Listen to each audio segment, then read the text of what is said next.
হ্যাঁ বলেন তো কোন শাকে আদা কুচি করে দিতে হয়? আর এটা আমি কি শাক কাটতেছি, যারা বিক্রমপুরের আছেন তারা ভালো বলতে পারবেন, কারণ বিক্রমপুরে এই শাকটা বেশি খাওয়া হয়, এই শাকটা বেশি জন্মে। আর আদাটা কুচি করে বিক্রমপুরের মানুষই দেয়।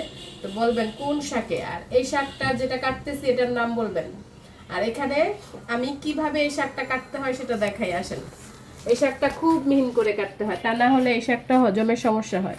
এই যে দেখেন, শুধু বডির মধ্যে খালি এরকম ঘষতে হয়, ঘষার মধ্যে যা বের হবে, ঠিক আছে? ঘষার বাইরে এটা আলাদা করে কিছু করা যায় না। এই যে তারপরে হাত দিয়ে এরকম করতে হয়, হাত দিয়ে এরকম করে তারপরে আবার এই যে দেখেন শুধু ঘষতেছি, বডির মধ্যে জাস্ট ঘষতে, বডি খুব ধার হইতে হয়। হ্যাঁ, বডি খুবই ধার হইতে হবে, বডি বোতা হইলে চলবে না।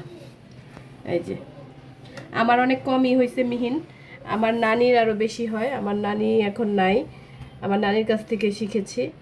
তো আমার নানির শাকটা আরও বেশি মিহিন হইতো, মানে হাতে এভাবে মিলে যেত। তো এই আর কি। তো যারা যারা এই শাকটা খান বা যাদের হচ্ছে আদার ব্যাপারটা জানেন, যে এটা কোন শাকে আদা দিতে হয় বলেন তো।